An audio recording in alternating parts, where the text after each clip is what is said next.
Sod is not primitive.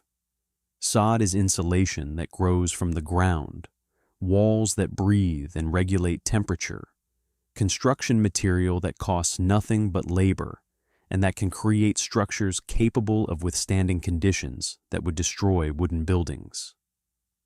The prairie grasses that covered the Great Plains had root systems so dense and intertwined that cutting sod was like cutting carpet, thick mats of vegetation and soil that could be stacked like bricks to create walls 2 or 3 feet thick.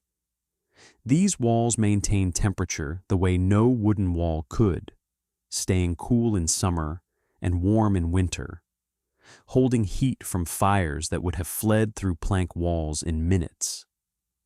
The settlers who built sod houses were not choosing poverty.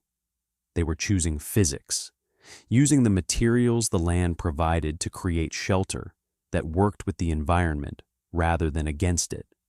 But there is sod construction, and then there is fortress construction.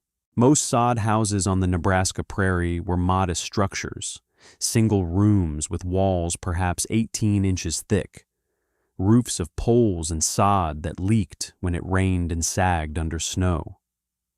They were adequate for normal conditions, survivable shelters that kept families alive through ordinary winters and ordinary storms. They were not built to withstand the extraordinary, because most settlers had never experienced the extraordinary and did not believe it would come. Helga Magnusson had experienced the extraordinary. She had lived through it and lost to it, and carried its lessons with her across an ocean to a prairie that everyone told her was gentler than the land she had left behind. In Iceland, where Helga had spent the first 40 years of her life, winter was not a season, but a siege. Blizzards came without warning, storms that dropped temperatures 50 degrees in an hour, that buried farmsteads under drifts so deep that families had to dig tunnels to reach their livestock. Her husband John had died in such a storm in 1881, caught between the house and the barn when a blizzard arrived faster than anyone could have predicted, found frozen 30 feet from the door when the storm passed 3 days later. He had been a strong man, a careful man, a man who knew the Icelandic winter as well as anyone could know it. The storm had killed him anyway, because storms did not care about strength or knowledge or careful preparation. Helga had learned from his death what she could not have learned any other way. She learned that the only shelter that mattered was the shelter you were already inside when the storm arrived. She learned that walls had to be thick enough to hold heat for days, that supplies had to be stored for weeks, that anything less than fortress construction was gambling with lives. She learned these lessons in grief, and she carried them with her when she brought her daughter Sigrid to Nebraska in 1884, looking for land where they could start over and where she could build the kind of shelter that would never let a storm take someone she loved again. She chose her homestead for the slight rise it sat on, high enough that snow would not drift against the walls from every direction. She began cutting sod in the spring of 1885, not the thin bricks that other settlers cut, but thick, heavy slabs that took 2 people to lift. She stacked these slabs into walls that were 3 feet thick at the base and 2 feet thick at the top, walls that would hold heat the way stone holds heat, walls that no wind could penetrate and no cold could defeat. The neighbors noticed immediately because the structure was impossible to ignore. While other settlers built modest sod houses of perhaps 300 square feet, Helga built something that covered over 1,000. While others made walls barely thick enough to stand, Helga made walls that looked like fortifications. While others planned for families of 4 or 5, Helga seemed to be building for an army that no one else could see. Reverend Thomas Crane came to inspect her work on an August afternoon, his horse picking its way through the sod bricks that surrounded the construction site. He found Helga and Sigrid lifting another massive slab into place, adding to walls that already stood 8 feet high and showed no signs of being finished. "Mrs. Magnuson," Crane called out, dismounting with the deliberate movements of a man who expected attention. "I have been observing your construction with growing concern. You appear to be building not a home, but a fortress. The walls are excessive, the size is excessive, the effort you are expending is excessive." He looked at the massive structure with an expression that mixed disapproval with something like fear. "There are those in the congregation who wonder if perhaps you are building a tomb rather than a dwelling, a grave for the living rather than a home for a family." Helga continued working as the Reverend spoke, positioning the sod brick carefully before turning to face him. "In Iceland," she said, her English accented but precise, "we build thick because thin walls mean death. We build large because when the storm comes, everyone must fit inside. We build what you call a fortress because a fortress is what survives." She gestured at the prairie stretching around them. "You think this land is gentle because you have not seen what it can do. I have seen what weather can do to people who trust thin walls and small spaces. I will not see it again." Crane's thin face tightened at the suggestion that a foreigner might understand the Nebraska prairie better than its established residents. "This is America, not Iceland. Our winters are cold but survivable. Our storms are strong but manageable. What you are building is not faith but fear, and fear has no place in a Christian community. I advise you to scale back your construction to something appropriate for a widow and her daughter, before the congregation decides that your fortress is evidence of a troubled mind." Helga did not scale back. She continued building through the fall of 1885 and into 1886, adding a reinforced roof of triple-layered sod over thick timber beams, creating a structure that could bear the weight of any snow that might fall on it. She added an interior room within the larger room, a shelter within a shelter for the worst conditions. She stockpiled food and fuel, filled every available space with dried meat and preserved vegetables and firewood that she cut and stacked herself. She created a structure that could sustain 20 people for a month without anyone going outside, a structure that exceeded any reasonable expectation of what a widow and her daughter might need. The settlement called it the Magnuson grave. They said it with mockery, and they said it with concern, and they said it with the certainty that the Icelandic widow had lost her mind to whatever grief had driven her to build such a thing. They did not understand that Helga was not building for herself. She was building for everyone, for the day when the storm would come that exceeded everything their experience had shown them, for the moment when thin walls and small spaces would mean death, and only a fortress would mean survival. Her sod fortress sheltered 70 people for 3 days. Subscribe to Winter Whispers and tell me in the comments where you're watching from. Because when the Schoolhouse blizzard arrived, the grave they mocked became the only thing standing between the settlement and death. The morning of January 12th, 1888, was warm, unseasonably warm, temperatures in the 30s and 40s across Nebraska, mild enough that settlers left their heavy coats at home, mild enough that children walked to school in light clothing, mild enough that no one imagined what was coming. The warm air was a lie, a brief reprieve before a cold front that was racing down from Canada with a speed and intensity that the prairie had not seen in years. The blizzard hit at approximately 1 o'clock in the afternoon, arriving not gradually but all at once, a wall of wind and snow that dropped temperatures 40 degrees in minutes and reduced visibility to 0 in seconds. Children who had been playing outside during their lunch break found themselves unable to see the schoolhouse door from 10 feet away. Farmers who had been working fields found themselves unable to find their own barns. The warm morning had been a trap, and now the trap was closing. The schoolhouse blizzard earned its name because of what happened to the children. Schools across the prairie were caught in session when the storm hit. Teachers suddenly responsible for students they could not send home because home was invisible in the white chaos. Children who had no coats because the morning had been warm. Families separated by a storm that made travel suicide. In the hours and days that followed, over 200 people would die across the northern plains. Many of them children who tried to walk home, or who were sent home by teachers who did not understand what they were sending them into.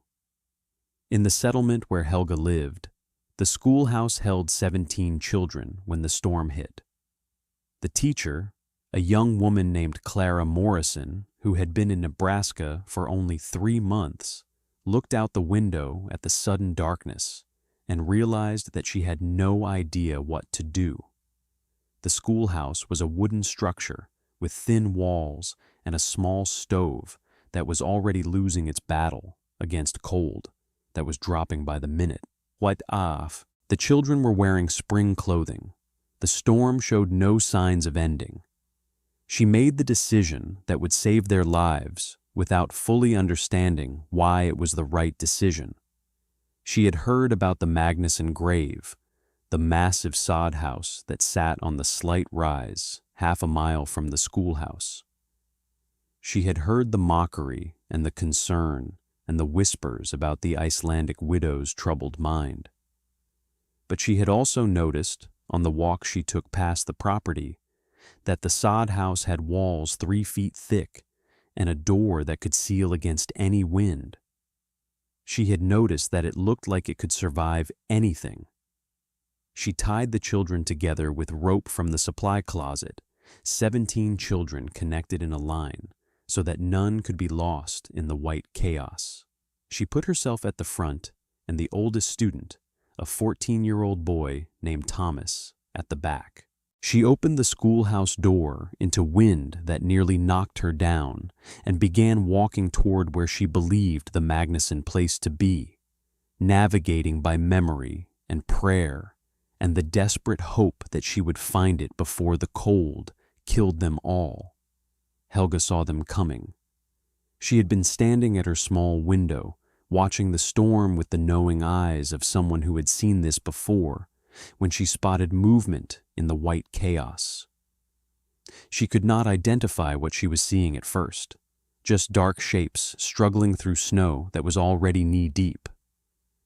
Then she understood. Children. A line of children tied together, fighting toward her door. She opened the door against wind that required all her strength to resist. She stood in the opening, a landmark visible through the chaos, shouting words that the wind tore away, but that gave direction to people who had no other direction to follow.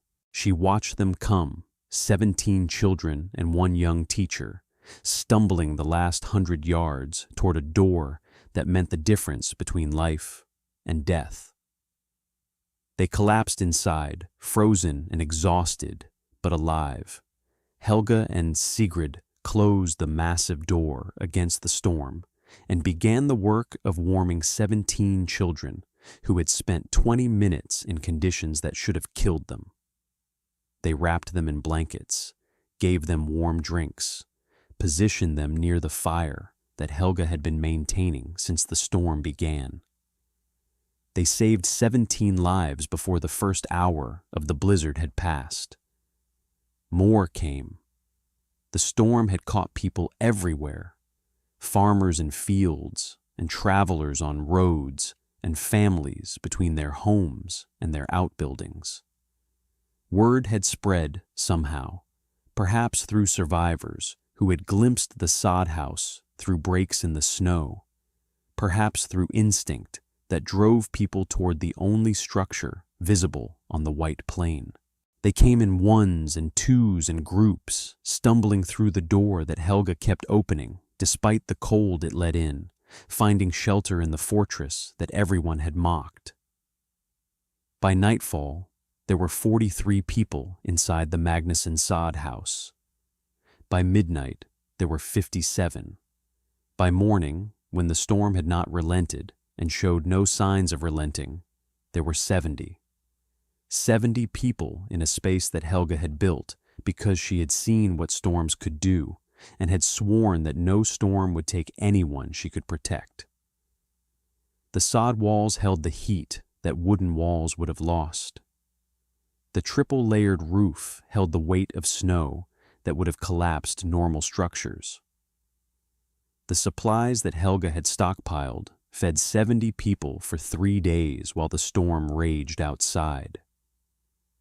The fortress that everyone had called a grave became the only thing standing between 70 people and the death that was waiting in the white chaos beyond its walls. Reverend Crane was among the 70. He had been walking between houses, performing his pastoral duties when the storm hit.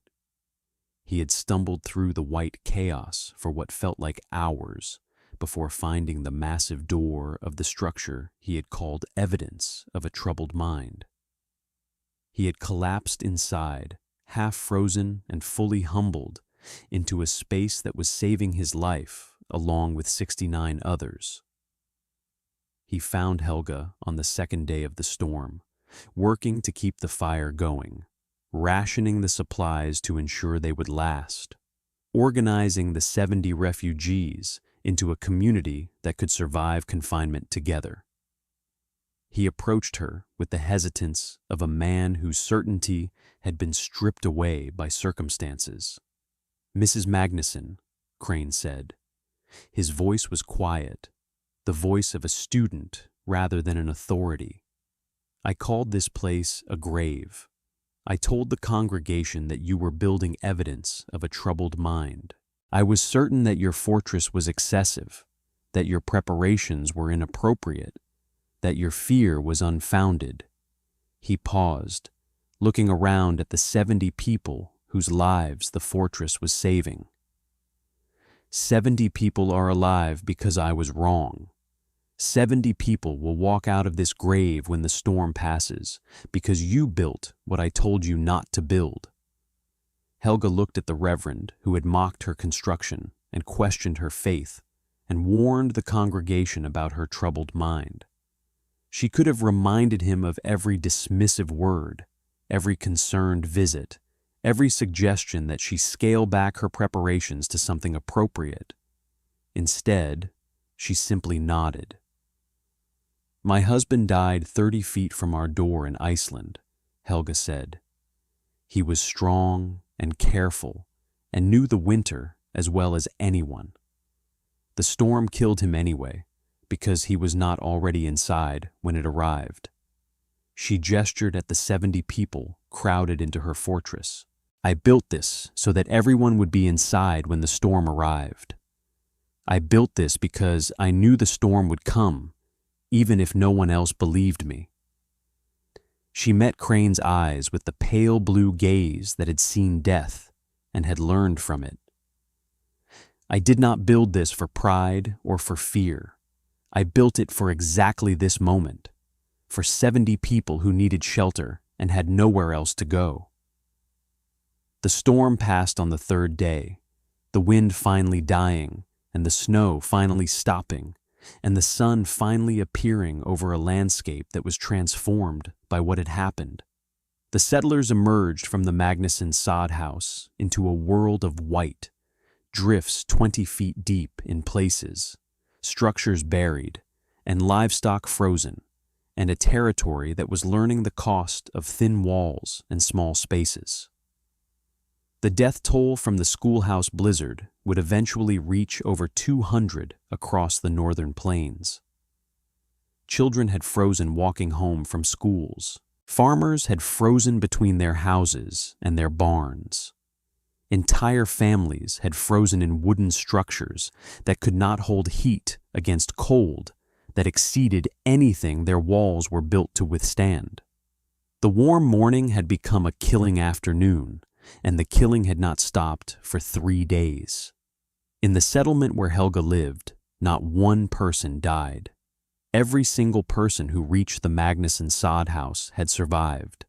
70 people who would have frozen in wooden structures, or in the open, 70 people who were alive because a widow had built a fortress that everyone called a grave. The reckoning came in March, when the snow had melted enough for the settlement to gather, when the survivors could count their blessings and acknowledge their debts. They met at the church, families who had been inside the sod house, and families who had not needed it. A community learning that mockery was not the same as wisdom, and that fortress construction was not the same as madness. Reverend Crane spoke first. He had spent the week since the storm thinking about what he had learned, and what he had learned had changed him. "I owe this community a confession," Crane began. "For 2 years I warned you about Helga Magnuson and her fortress. I called it a grave. I called it evidence of a troubled mind. I called it inappropriate for a widow and her daughter, excessive for any Christian family." He paused, the words painful but necessary. 70 of us are alive because I was wrong about everything.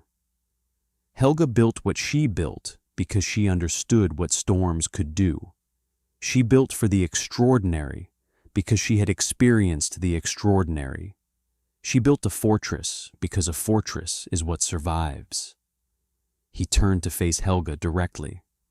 "I called your home a grave. It turned out to be the only thing keeping us from our graves." Others spoke, sharing their experiences from inside the sod house, their gratitude for walls that held and supplies that lasted, and a widow who had prepared for exactly the storm that had come. They offered Helga land and money and positions of honor that she did not want.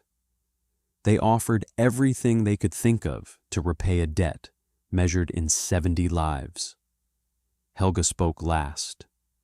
She stood before the congregation that had mocked her construction and questioned her mind and suggested that her grief had made her build inappropriately. She stood before them with the pale blue eyes that had seen death and had built against it. "I do not want your land or your money. I want you to build walls thick enough to hold heat for 3 days. I want you to store supplies enough for a month. I want you to prepare for the storm that exceeds everything your experience has shown you, because that storm will come, and you cannot know when." She looked around at the faces watching her. "My husband died 30 feet from safety because he was not already inside. 70 people lived because they found their way to walls thick enough to save them. Build those walls. Build them now while the memory is fresh. Build them before the next storm comes." The settlement built. Through the spring and summer of 1888, the sound of construction echoed across the prairie as families reinforced their homes, thickened their walls, stored supplies that would last through storms that might never come, but that could not be prepared for after they arrived. They built with sod and with stone, and with whatever materials would hold heat against cold that had shown what it could do. They built because a widow had shown them what surviving the extraordinary required. Helga Magnuson lived on her Nebraska homestead for another 23 years, passing in the spring of 1911 at the age of 78. Her sod fortress still stood when she died, maintained and reinforced by Sigrid, who had inherited her mother's understanding of what thick walls meant. The structure served as community shelter during storms in 1891, 1899, and 1905, saving additional lives each time because the fortress was still standing and still prepared. There is a marker at the site now, a stone placed by the County Historical Society in 1938, the 50th anniversary of the storm. It reads, Site of the Magnuson Sod House, built 1885 to 1886. Sheltered 70 people during the Schoolhouse blizzard of January 12, 1888. They called it a grave. It saved their lives. If this story taught you something about building shelter that can save lives when ordinary shelter fails, subscribe to Winter Whispers. We have more forgotten knowledge that kept people alive when nothing else could. And tell me in the comments, have you ever built something that everyone said was excessive until the moment it became exactly what was needed? 3 feet of sod, 70 people, 3 days. That was the difference between a grave and a shelter, between mockery and survival, between a widow's grief and a community's salvation.